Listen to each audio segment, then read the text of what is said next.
Bienvenue dans Grand Paris Live, le rendez-vous web des Grands Parisiens. L'émission est produite par le Club des entreprises du Grand Paris et l'Institut des hautes études des métropoles.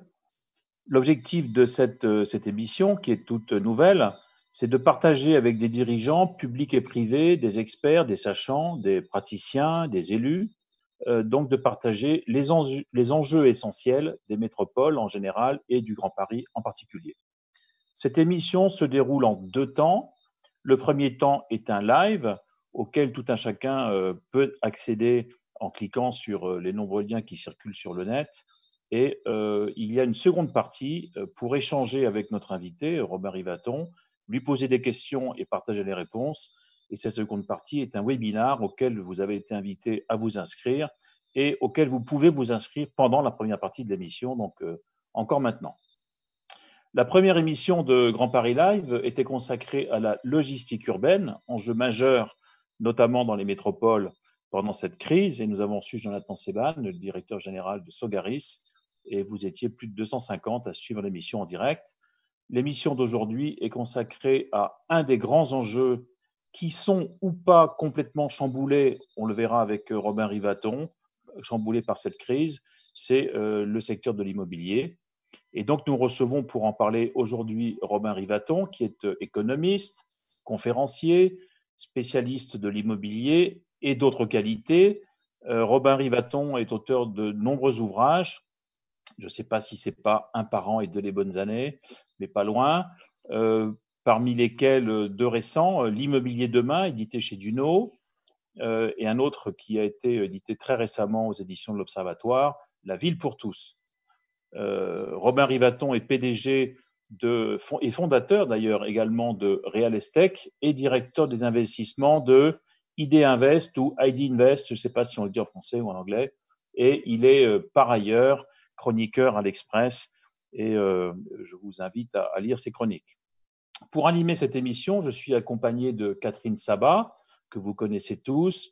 Catherine, après de longues années journaliste aux Échos en charge de la rubrique immobilier et maintenant déléguée générale d'Idéal, Institut des hautes études pour l'action dans le logement, un institut qui est incubé par Action Logement. Et nous sommes accompagnés également par François-Xavier Beson, vieux partenaire ancien, rédacteur en chef du journal des communes, je souris. Ce journal des communes qui lui est encore plus ancien puisqu'il a été créé en 1827, tenez-vous bien, et il est toujours vivant, comme quoi on peut résister aux crises.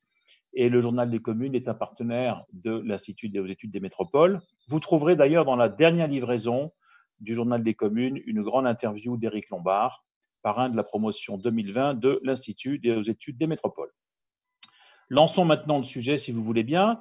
Robin, dans une récente chronique, tu nous dis l'accès au progrès, sous-entendu le progrès économique, social, l'accès au progrès est en grande partie lié à notre localisation dans l'espace et plus précisément, il est lié à la proximité avec le centre métropolitain. Alors ce constat, que l'on partage ou pas, nous le partageons évidemment, c'est une question géométrique, mais ce constat amène à une double réflexion. Si l'on veut mettre en perspective la dynamique des métropoles et la pandémie mondiale du Covid, petit a, c'est dans les métropoles que la pandémie a le plus frappé, alors pour des raisons évidentes de concentration démographique, mais c'est aussi dans les métropoles qu'on trouve le plus d'hôpitaux, le plus de médecins, le plus de respirateurs, le plus de laboratoires d'analyse et peut-être même le plus de masques. Alors la question pour démarrer le sujet, la crise du Covid va-t-elle mettre à bas le mur fragile des métropoles ou bien, comme tant de villes l'ont fait dans l'histoire, après les grandes pandémies que l'on a connues, je pense au choléra ou à la peste, est-ce que les métropoles vont démontrer que, après en avoir été victimes, elles sauront se réinventer et créer par elles-mêmes les réponses permettant de l'emporter sur les pandémies? Robin, l'antenne est à toi. Bon, eh bien, merci pour cette invitation. Bonsoir à tous. Et c'est effectivement la question, je dirais, la plus importante qui se pose après cette crise sanitaire. C'est dans quelle mesure cette crise et ses conséquences qu'on va détailler peuvent remettre en cause un phénomène qui, de mon point de vue, a été le phénomène majeur des 2 dernières décennies, qui a été ce phénomène de métropolisation qu'on peut caractériser, pour le dire simplement, par la concentration croissante des activités et des emplois, des opportunités éducatives et sociales et d'un certain nombre de loisirs et de services dans les cœurs des plus grandes villes à l'échelle mondiale. Est-ce que ce coronavirus peut mettre fin à ce mouvement qui a été largement conspué, qui est largement critiqué à longueur de temps, mais dont le mouvement ne semblait pas pouvoir s'arrêter jusqu'à présent. Aujourd'hui, il est évident, après cette crise sanitaire, le confinement qui en a suivi dans de très nombreux pays, que cela a remis en cause profondément nos modes de consommation et nos modes de production. Ça a rendu l'utopie de la dématérialisation des échanges, qui est une utopie assez ancienne, puisqu'on la retrouve dès les débuts d'Internet, il y a au début des années 90, ça a rendu cette utopie beaucoup plus matérialisable. Beaucoup de gens se disent qu'aujourd'hui, on peut rentrer définitivement dans l'ère du télétravail. Il est évident qu'aujourd'hui, le télétravail a profondément changé, pas tellement sur les outils, puisque tous les outils qu'on utilise existaient avant cette crise. Ils se sont très peu perfectionnés au cours de cette crise, mais ils se sont largement diffusés en Europe évidemment et aux États-Unis. On a évidemment en tête des outils tels que Teams de Microsoft ou Zoom que nous utilisons maintenant, mais aussi en Chine. En Chine, l'application DingTalk d'Alibaba a connu 250 millions de téléchargements depuis le début de la crise mi-janvier en Chine. Donc, on voit bien qu'il y a une diffusion de ces modes-là. Des grandes entreprises ont embrassé le mouvement en disant que le télétravail était paré de toutes les vertus. Une entreprise comme Stripe, donc un des géants du paiement, a décidé de créer un 5e hub de travail après San Francisco, Dublin, Dubaï et Singapour, un 5e hub totalement dématérialisé qui n'a pas de bureau physique. Vous avez le président Jack Dorsey, le CEO de Twitter, qui a décidé de quitter son bureau dans la Silicon Valley pour s'installer en Afrique pendant une année, en affirmant qu'il allait réorganiser la façon de procéder au sein de l'entreprise. Donc, il y a un mouvement très fort qui va au-delà du travail, évidemment. Il y a eu l'accélération du mouvement de e-commerce. Il y a eu tout ce qui a trait à la télémédecine, tout ce qui a trait à la télééducation. Il faut savoir que l'année prochaine, en Chine, on estime qu'à la fin de l'année, 22% des élèves chinois, donc de la maternelle jusqu'à l'université, prendront des cours en ligne, auront recours à des cours en ligne. Donc, c'est quand même quelque chose qui est très important. On était à 17% avant la crise. Donc, on voit bien cette progression assez forte.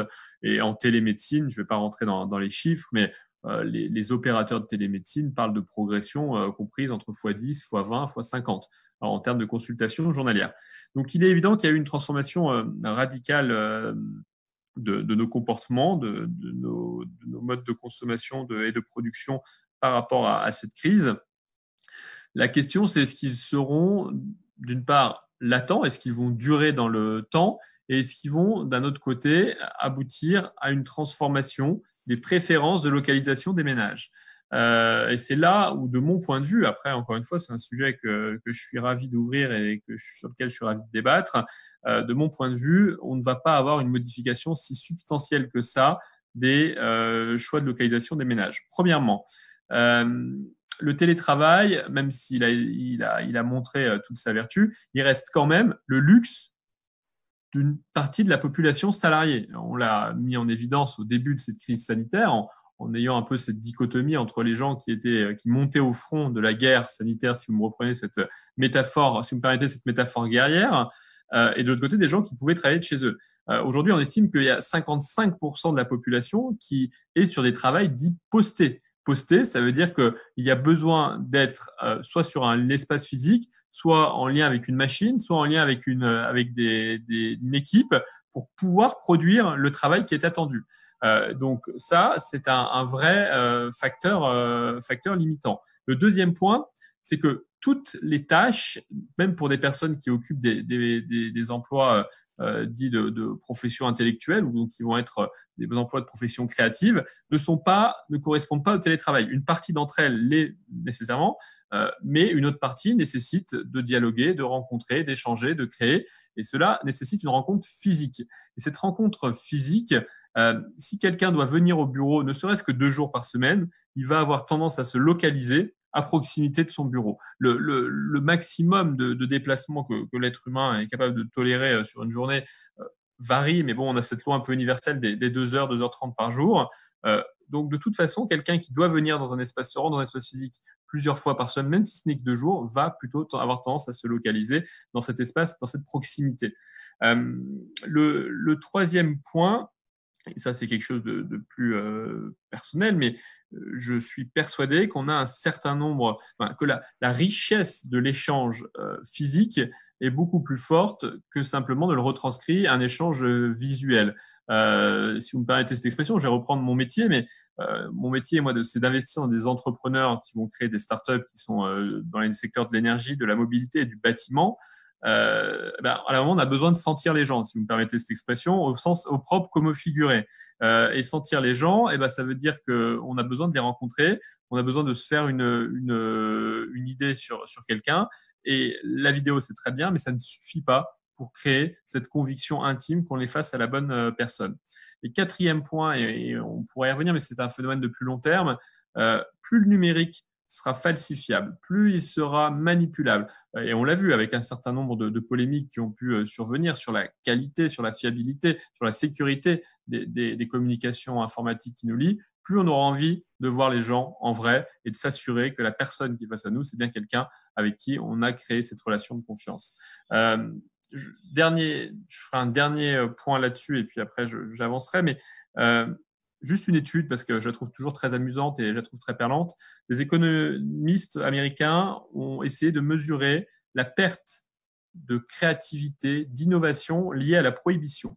C'est pas tellement parce qu'on innove en buvant de la bière, mais lorsqu'on ferme des lieux de sociabilité comme les bars, ces économistes américains ont montré que toutes choses étant égales par ailleurs, puisqu'il y avait des États fédérés américains qui avaient déjà mis en place des prohibitions au niveau local. Donc, on a pu comparer ce qui était la prohibition au niveau local avec la prohibition nationale. On a eu un recul de 15% du nombre de brevets aux États-Unis suite à l'action de la prohibition, simplement parce que toute cette rencontre informelle qui était générée par les lieux de sociabilité avait disparu et donc se traduisait par une recul de l'innovation. Et donc, je reste un large, non pas défenseur, mais convaincu que la rencontre physique est quelque chose de nécessaire, que je ne pense pas qu'il y ait des changements aussi importants que ce qu'on dit. Il peut y avoir des mutations, il peut y avoir des personnes qui peuvent se déplacer d'un endroit à l'autre, de se relocaliser sans aucun doute. Faut savoir qu'aujourd'hui, dans les décisions de localisation des ménages, l'emploi est une décision évidemment cruciale, mais quasiment pas équipondérée, mais de manière extrêmement importante, vient l'éducation des enfants. Donc, c'est bien beau, et pour des personnes un peu plus âgées, vient la question de l'accès aux services hospitaliers, aux services de médecine. Donc, se mettre relativement loin des centres urbains parce qu'on a la capacité, le luxe, la chance de pouvoir travailler à distance, très bien, mais quid de la volonté de s'éloigner de manière aussi radicale des lieux de santé, des espaces d'éducation pour ces enfants, sachant alors même que l'éducation, l'inégalité éducative s'est considérablement accrue dans notre pays, mais on n'est pas les seuls ces dernières années, et donc encore une fois à pousser à la concentration dans ces centres métropolitains. Alors, vous avez parlé d'inégalité, justement.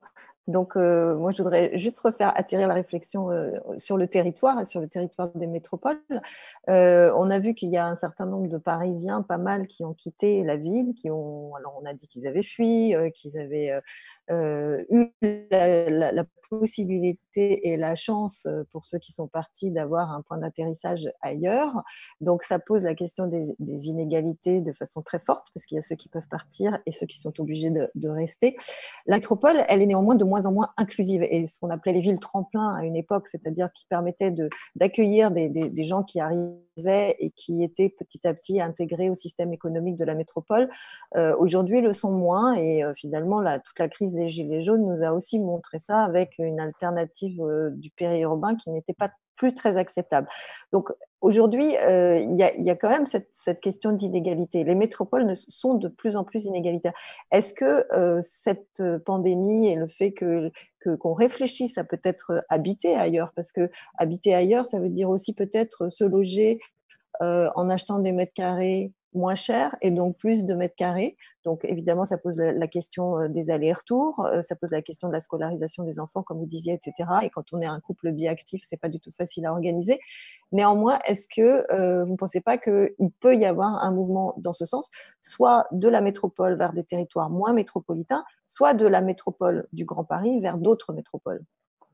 Il y aura des mouvements de ce type-là. C'est-à-dire que mon objectif, ce n'est pas du tout de dire qu'il n'y en aura pas. Il y en aura et on en aura suffisamment autour de nous pour en faire des exemples. La question, c'est est-ce que ce sera suffisamment puissant pour desserrer la contrainte qu'on évoquait, cette pression que vous évoquiez à l'instant sur la question notamment du logement dans la métropole. Et ça, je ne le pense pas. Juste pour donner un chiffre là-dessus, mais qui n'est pas totalement comparable, mais qui permet quand même d'illustrer un petit peu le phénomène. Depuis maintenant une quinzaine d'années, il y a eu l'ouverture de nouvelles lignes TGV autour de Paris, des lignes TGV en étoile, qui ont mis un certain nombre de villes à moins d'1 heure de Paris, des grandes gares. Ces villes, on les connaît. Ces villes, ça va de Reims, c'est Angoulême, c'est Vendôme, c'est Lille au nord et sur la vallée de la Loire, et ainsi de suite. Ces villes-là, aujourd'hui, représentent, on n'a pas de chiffre exact, mais on a une estimation, entre 6 000 et 8 000 salariés qui prennent ces lignes TGV en tant que navetteurs, donc soit tous les jours, soit plusieurs jours par semaine. C'est moins de 0,1% de la population active de l'aire urbaine du Grand Paris. Donc ça reste, encore une fois, quelque chose de relativement modeste en termes d'impact, et ça n'est pas suffisant pour desserrer la contrainte qui a été décrite. Par rapport à ce qui a été dit, il y a un point moi, que je trouve très intéressant, c'est que, en tout cas au début de cette crise sanitaire, toute la réflexion autour de l'utilité sociale des métiers a permis de mettre en lumière un phénomène qui a été largement décrit, qui est ce problème d'inégalité d'accès au logement, notamment dans les zones urbaines les plus denses, et avec un problème, comme tu l'as dit Catherine, qui est un problème aujourd'hui de progression sociale, de méritocratie, pourrait-on dire, des zones métropolitaines. Et l'économiste américain du MIT, David Autor, avait fait une étude assez spectaculaire qui montrait qu'aux États-Unis, la progression sociale qui passait par une migration interne au pays des zones périphériques vers les zones métropolitaines ne payait plus, notamment du fait que en fait, la part du budget, en tout cas des salaires, étaient effectivement supérieurs dans ces zones-là, mais les coûts du logement étaient encore plus supérieurs et donc finissaient par dévorer, ou en tout cas rogner ce qui était le pouvoir d'achat résiduel de ces salariés qui avaient fait cette migration. Et donc, je trouve, en tout cas, c'est ça qui est intéressant, c'est qu'on a ouvert là. Alors, il n'a pas été poursuivi depuis, mais c'est un débat qui est quand même ouvert depuis un moment aux États-Unis. Il faut savoir que le salaire minimum aux États-Unis pour les emplois les plus faiblement rémunérés aux États-Unis, à New York, est passé de 7,25 $ de l'heure en 2013 à 15 $ là en début d'année. Et donc, il y a un vrai sujet qui va se poser pour nous aussi dans nos métropoles européennes sur la question de comment fait-on en sorte que les gens qui sont essentiels au fonctionnement de ces métropoles, et on a beaucoup applaudi et autres, ne soient pas payés qu'en applaudissements, et qu'il y ait aussi des conséquences concrètes derrière pour permettre l'accès à tous au logement. François-Xavier, peut-être une question ?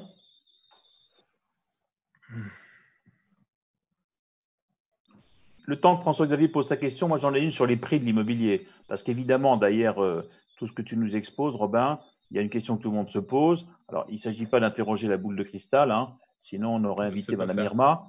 Mais néanmoins, quels sont les scénarios, je dirais pas les plus probables, mais les scénarios imaginables par rapport à une éventuelle explosion de ce qui a pu être considéré comme une bulle immobilière par certains, ou pas. Bon, je crois que tu as une position assez radicale sur le sujet et que tu n'envisages pas d'effondrement des prix de l'immobilier, puisque tu vas nous le préciser, mais globalement, tu ne crois pas ni à un choc de l'offre, ni à une réduction de la demande. En tout cas, pas dans des proportions qui justifieraient une baisse des prix.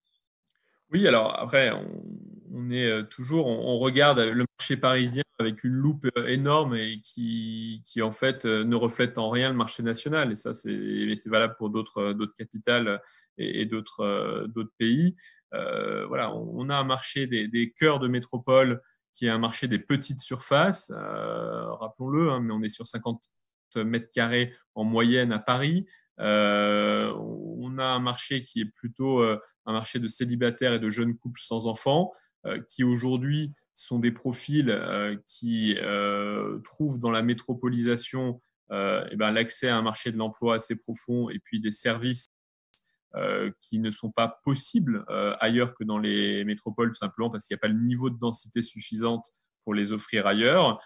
Et donc, cette demande-là, c'est une demande qui va plutôt continuer d'animer le marché des cœurs de métropole. Et puis après, sur la partie un peu…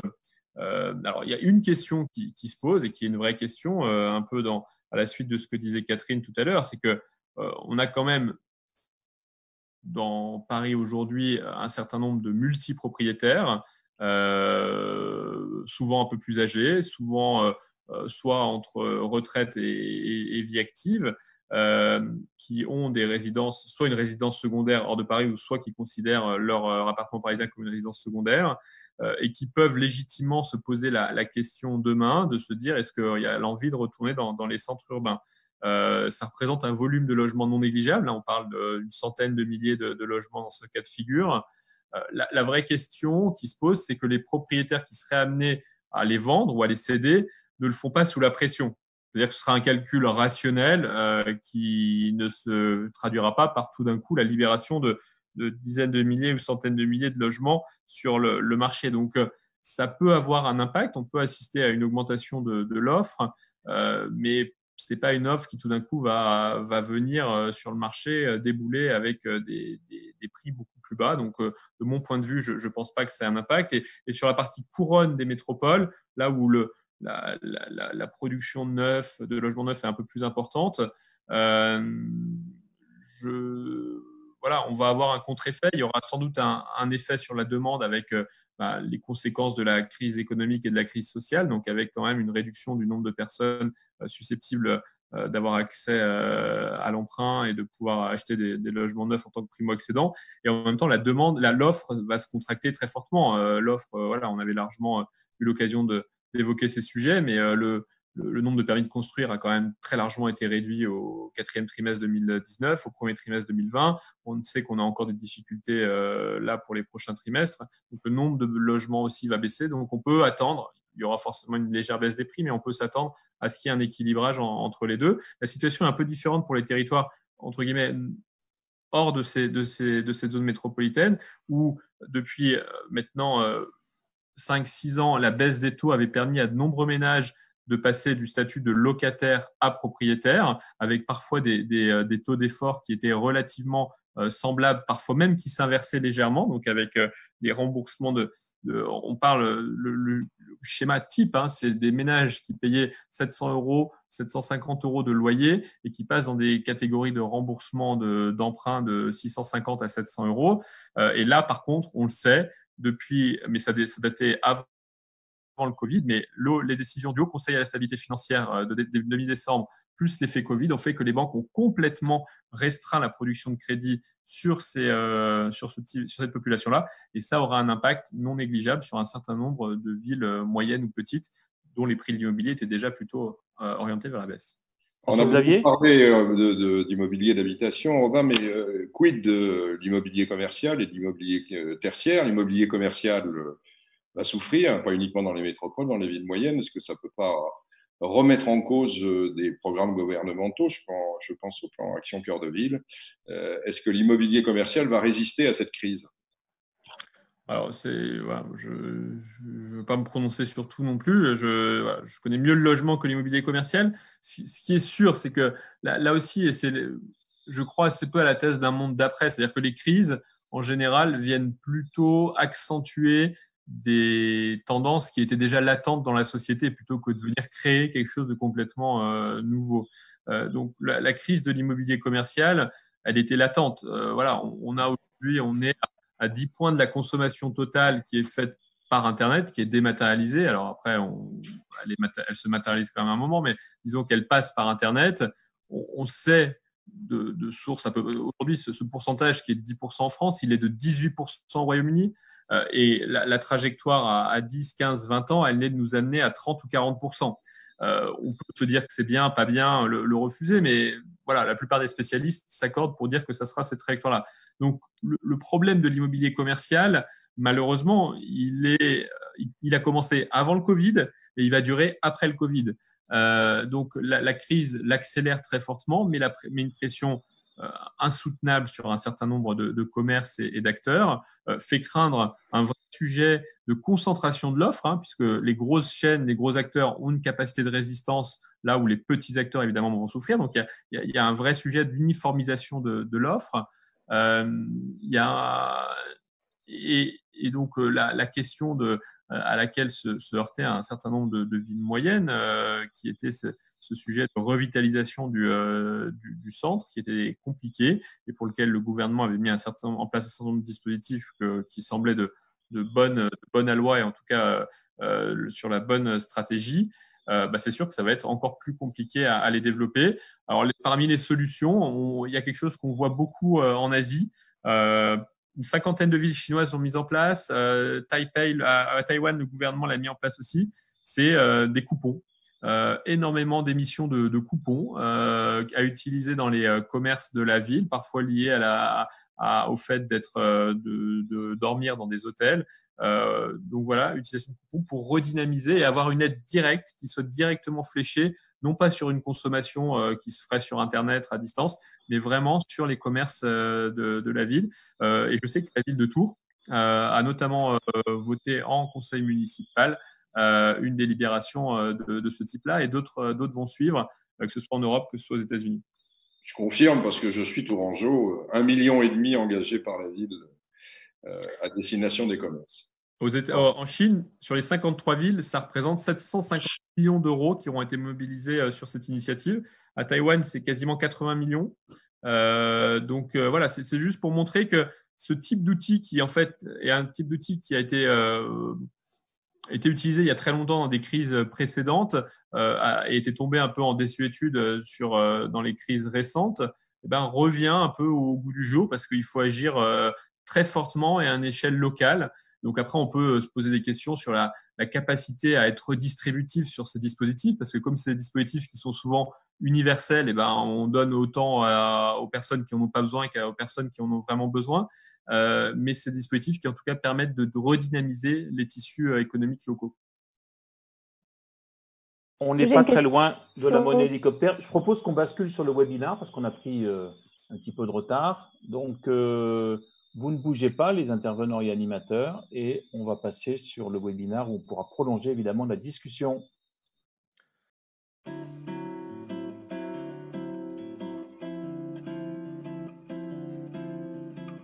Oui. Alors, donc, j'ai une question encore sur l'immobilier de logement pour revenir au logement. Il y a un plan de relance qui a été évoqué au tout début de la crise, c'est-à-dire le rachat par la Caisse des dépôts et par INLI, qui est une filiale d'Action Logement, d'un certain nombre de programmes à des promoteurs. Donc, c'est la même recette à peu près qu'en 2008. Est-ce que c'est une bonne recette? Est-ce que c'est avec les bonnes recettes qu'on fait les nouveautés ou dans les vieux pots qu'on fait les meilleurs plats? J'en sais rien. Mais finalement, est-ce qu'il ne faudrait pas plutôt se concentrer sur la rénovation des bâtiments, sachant que cette crise, finalement, on annonce peut-être une beaucoup plus profonde qui est la crise climatique et qui va poser des questions aussi sur la manière d'habiter dans le parc ancien qui correspond à 99% du parc total. Donc finalement, le plan de relance, celui-là, peut-être un nouveau dispositif fiscal pour aussi relancer l'investissement locatif, etc. Est-ce que ces vieilles recettes, elles sont toujours au goût du jour, à votre avis? C'est l'éternelle question, c'est-à-dire qu'effectivement, on a des vieilles recettes dont on sait qu'elles fonctionnent à peu près. Alors même qu'il faudrait être dans des crises comme ça, être novateur et privilégier plutôt la nouveauté à l'efficacité des vieilles recettes. À titre très personnel, et ça n'engage que moi, je pense qu'il ne faut pas, dans une crise de cette ampleur, abandonner tout le travail qui a été fait, notamment pour limiter tout ce qui avait trait à l'étalement urbain. On a quand même aujourd'hui un enjeu, vous l'avez dit, climatique extrêmement fort face à nous. On ne peut pas l'oublier sous prétexte de la crise actuelle. Voilà, moi je fais partie plutôt de ceux qui pensent que dans une crise de ce type-là, on a plutôt intérêt à soutenir l'offre que la demande. Et donc, une des propositions que j'ai faites est d'une part de soutenir les maires bâtisseurs. On a un énorme sujet de production de logements neufs dans les prochaines années, de renouvellement du parc. Et on a vu à quel point le parc de logements est inégalitaire. C'est dans les logements suroccupés que les gens payent le tribut le plus lourd à cette crise, que ce soit dans les grandes villes. Mais quand on fait la géographie du virus, malheureusement, ce n'est pas une géographie des métropoles, c'est une géographie des quartiers avec des gens suroccupés dans les métropoles. Et soyons très précis là-dessus, parce que sinon, on efface trop facilement, on gomme une réalité, une inégalité géographique qui est réelle. Donc, on a besoin de produire des logements qui sont plus adaptés. On a besoin de produire des logements où il y a des espaces extérieurs. On a encore vu que voilà, quand on avait la chance d'avoir des espaces extérieurs, la vie est plus agréable confinée que quand on n'en a pas. Donc, on a un sujet de production du neuf. Et ce sujet de production du neuf, il passe par l'action résolue des maires. Donc, on doit aider les communes ou les intercommunalités qui vont produire plus de logements. Et je pense qu'effectivement, on a un enjeu de rénovation dans l'ancien qui est très fort. Et par exemple, il y a des propositions peut-être simples, mais aujourd'hui, par exemple, pour drainer l'effort de financement des acteurs institutionnels vers des zones détendues, on pourrait aussi imaginer élargir la prime de rénovation énergétique à des personnes morales lorsqu'elles s'engagent à avoir des loyers qui soient maintenus à des niveaux relativement modérés dans des zones détendues, type B2 ou C, ce qui est un dispositif qui n'est pas possible. Et quelqu'un qui va faire un effort de rénovation énergétique, pas dans la partie promotion, parce que dans la partie promotion, quand il revend le logement, il peut bénéficier l'acheteur bénéficie de la rénovation. Mais quand c'est pour faire de la détention et de la location derrière, on sait bien que l'investisseur ne s'y retrouvera pas, puisque la valeur de ces biens-là, malheureusement, est orientée à la baisse. Donc, moi, je m'inscris totalement en ligne avec ce que vous dites. Ne sacrifions pas pour du court terme le long terme, parce que malheureusement l'enjeu climatique se dresse face à nous, et construisons encore et encore du logement. Un des enjeux phares qu'on ne cessera de répéter, c'est qu'on n'a pas assez de logements. Et là aussi, un dernier point, mais on vit en cohabitation forcée en Île-de-France depuis plus de 15 ans, avec des ménages dont on sait que la décohabitation, donc le nombre de personnes par logement, ne diminue plus en Île-de-France. Donc la cohabitation est forcée. Et là encore, cette crise nous montre bien que c'est toujours pas très évident d'être dans ces situations-là, et que la réponse, elle passe par la construction et la rénovation de logements. Donc voilà, allons-y. Est-ce que ce n'est pas l'occasion rêvée de lancer un moratoire sur certaines normes qui freinent la construction, normes qui naturellement n'auraient rien à voir avec les efforts nécessaires en matière de rénovation énergétique, mais est-ce que ce n'est pas une fenêtre de tir qu'ont les pouvoirs publics aujourd'hui?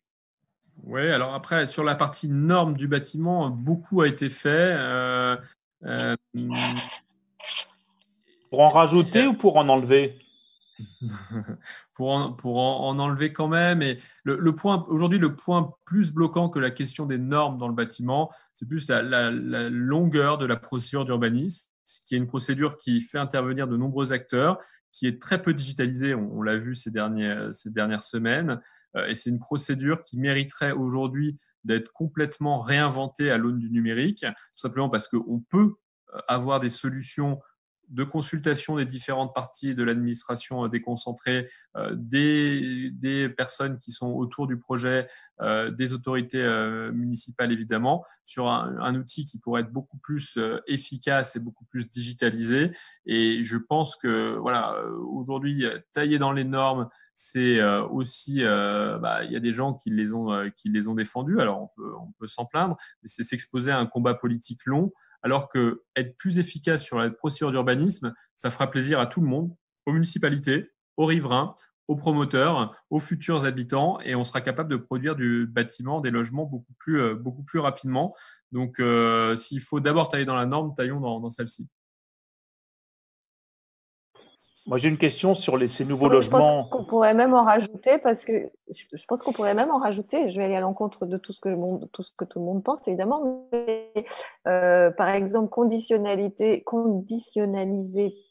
plutôt le rachat des logements qui sont prévus par la Caisse des dépôts et INLI à la présence d'un balcon ou à l'amélioration des plans, puisque ces immeubles ne sont pas encore construits, ou à la présence d'un espace partagé dans chaque immeuble. Je trouve que ce ne serait pas exorbitant. C'est exactement le point que je voulais souligner sur les nouveaux logements. Cette crise, alors qui nous met dans des conditions de confinement très particulières, et évidemment à l'échelle d'une vie temporaire, elle montre quand même, et je fais référence à un article récent de Jacques Ferrier qui est remarquable sur le sujet, elle montre quand même que, en tout cas en France et sans doute dans les métropoles, en gros, les logements sont trop petits. Ils sont trop petits pour des tas de raisons, qui d'un point de vue économique peuvent se comprendre, mais qui en réalité poussent à une forme de promiscuité qui est insupportable. Et promiscuité d'ailleurs qu'on confond souvent avec la densité, hein, qui sont deux choses différentes. Quel est ton avis sur ce qu'il faudrait faire, là aussi, toutes choses égales par ailleurs, et si le marché restait ce qu'il est, hein, par rapport à ces nouveaux espaces dont tu nous parles, Catherine, qui peuvent être un balcon, qui peuvent être une salle à partager à l'échelle d'un immeuble, ou d'un bâtiment collectif, qui peuvent être des halls plus grands, qui peuvent être un endroit pour les enfants, etc. Il y a toute une série de choses qui ne coûteraient à la marge pas forcément beaucoup plus cher, surtout si on y pense avant, et qui aujourd'hui n'existent pas. Est-ce que ce n'est pas non pas une piste, mais quasiment maintenant une obligation? Si, mais encore une fois, avec une seule et unique contrainte, c'est qu'on est capable, dans un bilan d'opération, de faire tenir ces aménagements supplémentaires si on réduit le coût du foncier par mètre carré. Et donc, si on est capable, collectivement, d'accepter d'avoir des bâtiments qui soient plus hauts et qui, encore une fois, promiscuité et densité n'ont rien à voir, sont deux concepts extrêmement différents. On peut avoir des bâtiments qui ont une surface, qui sont denses, mais qui ne présentent pas de caractère de suroccupation ou de promiscuité. Et donc, ça veut dire qu'il faut construire en hauteur. Ça veut dire que pour faire tenir dans ces bilans d'opération économiquement ces choses-là, il faut que le prix du foncier par mètre carré diminue. Et aujourd'hui, il est beaucoup trop élevé pour le permettre. Et donc, ça mène à une question suivante, encore une fois, qui était là présente avant le Covid, qui est la question de l'acceptabilité sociale de la densité. Et c'est aussi une de mes inquiétudes personnelles, c'est que je crains que cette crise, le virus, la peur du virus, la peur de la pandémie, ne servent d'argument pour encore plus limiter des projets d'aménagement urbain et des projets notamment qui visent à une densification de l'espace urbain. Et je trouverais ça dommage parce que, encore une fois, c'est confondre des concepts. Et ça ne veut pas dire, c'est pas parce qu'on met un immeuble de 10 étages dans une zone qu'on va nécessairement y créer un foyer de pandémie. C'est plutôt l'inverse. C'est plutôt en mettant un immeuble de 5 étages et en refusant dans les 5 étages qui auraient pu être construits, c'est des personnes qui vont s'entasser ailleurs. C'est là où on crée des foyers propices à la pandémie. Et ce discours-là, qui est un discours de construction, un discours de modernisme, malheureusement, avant les crises du Covid, il était déjà très, très peu défendu dans les différentes élections municipales, voire même il était combattu, puisqu'on avait beaucoup de candidats qui se sont prononcés, de toutes couleurs, qui se sont prononcés en faveur d'une dédensification des espaces urbains. Et je trouve ça, encore une fois, dommage. Et c'est l'un des points à surveiller. Et s'il doit y avoir plan de relance, c'est un plan de relance qui doit accompagner les autorités municipales ou intercommunales qui sont prêtes à s'engager dans des efforts de construction. Il y a une question d'un député, d'un parlementaire qui est Robin Reda. Robin Reda, député de l'Essonne, ancien maire de Juvisy. Je lis la question de Robin Reda. L'étalement urbain peut-il être rendu plus vertueux grâce au télétravail? et à la réduction des déplacements en voiture, le pavillon avec jardin semble être redevenu le rêve des confinés entassés.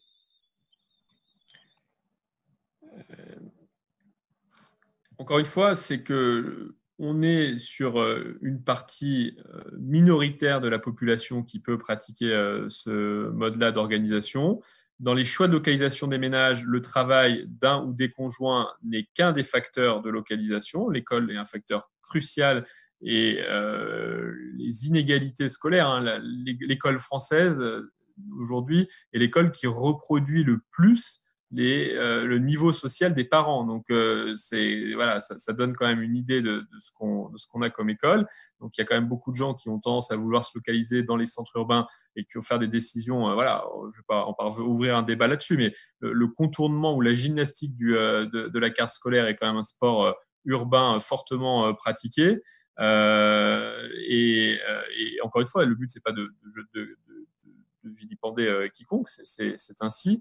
Donc le pavillon en deuxième couronne, pas en deuxième couronne, en troisième couronne de l'Île-de-France, effectivement, c'est un rêve, mais qui, encore une fois, était déjà présent avant le Covid. On interrogeait les gens et c'était des choses un type d'habitat qui les intéressait, mais qui se heurte quand même à la réalité. Et puis, dernier point que je voudrais évoquer, c'est que on parle beaucoup d'une réduction ou d'un transfert modal du transport collectif vers le transport individuel, notamment la voiture individuelle, suite à cette crise-là. On verra dans quelle mesure ça dure longtemps. Je rappelle juste que lorsqu'il y a eu les attentats du métro de Paris, la fréquentation a très fortement diminué. Elle est remontée très rapidement ensuite. Donc, voyons dans quelle mesure les comportements peuvent durer, mais ce report modal, s'il dure quelque temps, il se traduira par encore plus de congestion sur les routes, et donc il sera aussi une pénalisation, puisque comme on l'a dit, l'activité en télétravail n'est qu'une activité partielle, c'est-à-dire qu'aujourd'hui, des métiers qui peuvent télétravailler 5 jours sur 5 sans jamais rencontrer de clients, ça correspond à une proportion des métiers franciliens qui est anecdotique. Alors, ça m'amène à la conclusion et je voudrais te remercier, Robin. C'était passionnant et on aurait eu très envie de continuer, mais il faut qu'on rende l'antenne, comme je dis. Sur le télétravail, je vous annonce le 19 mai à 17h une visioconférence où nous rendrons publics les résultats d'une enquête nationale que nous avons faite, qui s'est terminée ces jours derniers et qui, vous le verrez, va montrer des résultats assez édifiants sur la satisfaction ou pas des gens qui sont voués, pour certains, condamnés au télétravail et qui ouvre des pistes, notamment en termes de management des collaborateurs, notamment en termes de relations hiérarchiques avec le télétravail et d'exposition ou pas, notamment aux gens de l'extérieur de l'entreprise ou de l'institution. Et on verra dans ces résultats des pistes de réflexion et peut-être de progrès dans les conditions générales de productivité de notre système économique. En tout cas, Robin Rivaton, merci beaucoup d'avoir participé à ce Grand Paris Live, donc le rendez-vous web des Grands Parisiens. Et puis, à très bientôt, sans doute dans les colonnes de l'Express. Et Catherine, merci. François-Xavier, merci beaucoup. Merci. Et on se retrouvera sans doute la semaine prochaine. On vous redira avec quel invité de Grand Paris Live. Merci. Merci à vous tous. Merci Catherine, merci Jacques. Au revoir. Merci François-Xavier. Au revoir.